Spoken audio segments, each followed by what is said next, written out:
ഈ ഒരു മത്തി പൊരിച്ചതിൻ്റെ ടേസ്റ്റ് പറഞ്ഞറിയിക്കാൻ പറ്റില്ല കേട്ടോ. അത്രക്കും കിടുവാണ്. നമ്മൾ മത്തി വറ്റിച്ചതിൽ എടുത്ത് പൊരിച്ച് കഴിച്ചിട്ടുണ്ടോ? അത് നല്ലൊരു ടേസ്റ്റാണല്ലോ, നല്ല എരിവും പുളിയൊക്കെ പിടിച്ചിട്ടുള്ളത്. ആ ഒരു ടേസ്റ്റിൽ നമുക്ക് അടിപൊളിയായിട്ട് ഇത് പെട്ടെന്ന് ഉണ്ടാക്കിയെടുക്കുകയും ചെയ്യാം കേട്ടോ. ഇതെങ്ങനെയാണ് ചെയ്യുന്നതെന്ന് നോക്കാം. ആദ്യം നമുക്കൊരു പാൻ എടുക്കാം. അതിലേക്ക് ഒരു 2.5 ടേബിൾ സ്പൂൺ വെളിച്ചെണ്ണ ഒഴിച്ചു കൊടുക്കാം. എന്നിട്ട് തീ ഓണാക്കുന്നതിന് മുന്നേ 2 ടേബിൾ സ്പൂണ് മുളക് പൊടിയും 1/4 ടീസ്പൂൺ മഞ്ഞൾപ്പൊടിയും ചേർത്തിട്ട് നമുക്കിത് നന്നായിട്ടൊന്ന് മിക്സ് ചെയ്തെടുക്കാം കേട്ടോ. എന്നിട്ട് തീ ഓണാക്കിയിട്ട് ഇതുപോലെ ചെറിയ തീയിലിട്ടിട്ട് കരിയാതെ ശ്രദ്ധിക്കുക. അതൊന്ന് മൂപ്പിച്ചെടുക്കാം. ചെറിയ തീയിലിടേണ്ടത് കംപ്ലീറ്റ് ചെറിയ തീയിലിട്ടിട്ട് വേണം ചെയ്തെടുക്കാൻ വേണ്ടിയിട്ട്. എന്നിട്ട് അതിലേക്ക് നമുക്ക് 1 ടീസ്പൂണ് വെളുത്തുള്ളി ചതച്ചതാണ് കേട്ടോ, അത് ചേർത്ത് കൊടുക്കുന്നുണ്ട്. ആ വെളുത്തുള്ളി അതിലിട്ടിട്ട് ഒന്ന് മൂപ്പിച്ചെടുക്കുക. ഇപ്പോൾ തന്നെ നല്ലൊരു മണമായിരിക്കും കേട്ടോ, ഈ മുളക് പൊടിക്കാർ വെളിച്ചെണ്ണയിൽ ഇങ്ങനെ മൂത്ത് വരുന്ന സമയത്ത് തന്നെ. പിന്നെ അതിലേക്കൊരു 6 ചെറിയുള്ളി ചതച്ചതാട്ടോ ചേർത്ത് കൊടുക്കുന്നത്.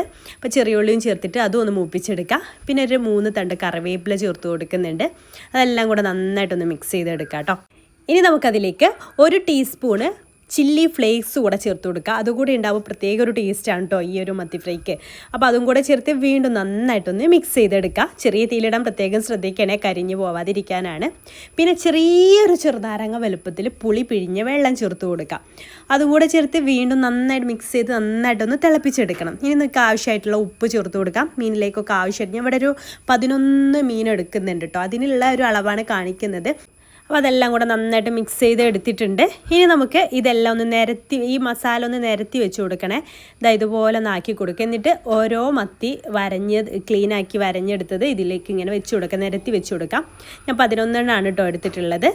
ഈ ഒരു മീഡിയം സൈസിലുള്ള വലുപ്പത്തിലുള്ള മീനാണ് കേട്ടോ എടുത്തിട്ടുള്ളത്. അപ്പോൾ അതങ്ങനെ നിരത്തി അങ്ങ് വെച്ച് കൊടുക്കാം. എന്നിട്ട് ചെറിയ തീയിലിട്ടിട്ട് ഇതുപോലെ അങ്ങ് ഫ്രൈ ചെയ്തെടുക്കുക. എന്നിട്ട് ഒരു ഭാഗം ഏകദേശം ഒന്നായിട്ട് വരുമ്പോൾ നമുക്കിത് തിരിച്ചിട്ട് കൊടുക്കാം. ഞാൻ വീണ്ടും ഒരു പ്രാവശ്യം കൂടെ തിരിച്ചിട്ട് കൊടുക്കുന്നുണ്ട്. അപ്പോൾ ആദ്യം ഇതുപോലെ ഒന്ന് തിരിച്ചിട്ട് കൊടുക്കാം.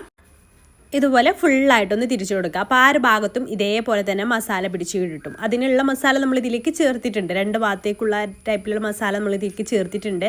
ഈ ഒരു മീൻ പൊരിച്ചത് ഉണ്ടെങ്കിൽ ഉണ്ടല്ലോ, നമുക്ക് വേറെ കറിൻ്റെ ഒന്നും ആവശ്യമില്ല കേട്ടോ. ഇതിൻ്റെ ആ ഒരു ചെറിയൊരു മസാലയൊക്കെ കോട്ട് ചെയ്തത് കൂട്ടിയിട്ട് തന്നെ ചോറ് കഴിക്കാൻ നല്ല ടേസ്റ്റാണ്.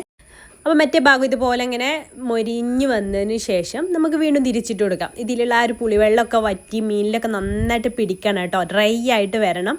അപ്പോൾ വീണ്ടും ഇതുപോലെ തന്നെ ആദ്യം തിരിച്ചിട്ട് ആ ഭാഗത്തേക്ക് തന്നെ വീണ്ടും തിരിച്ചിട്ട് കൊടുക്കുക കേട്ടോ. അപ്പോഴേക്ക് ഈ ഒരു വെള്ളമൊക്കെ വറ്റി നല്ല ഡ്രൈ ആയിട്ട് വരും. ലാസ്റ്റായിട്ട് നമുക്ക് കുറച്ച് കറിവേപ്പില കൂടി ഇട്ട് കൊടുക്കാം കേട്ടോ. കറിവേപ്പില വേണമെന്നൊന്നുമില്ല, ഞാൻ ചുമ്മാ അതിൻ്റെ ആ ഒരു ഇതും കൂടെ ലാസ്റ്റത്തെ ആ ഒരു ഫ്ലേവർ കൂടെ കിട്ടിക്കോട്ടെ എന്ന് വിചാരിച്ച് കുറച്ച് കറിവേപ്പില കൂടി ഇട്ട് കൊടുത്തിട്ടുണ്ട്. അടിപൊളി ടേസ്റ്റാണ് കേട്ടോ. ഇത് പറയുമ്പോൾ തന്നെ എൻ്റെ വായിൽ വെള്ളം വരുന്നുണ്ട്. അത്രയ്ക്കും പൊളിയായിട്ടുള്ള ഒരു മീൻ ഫ്രൈ ആണ്.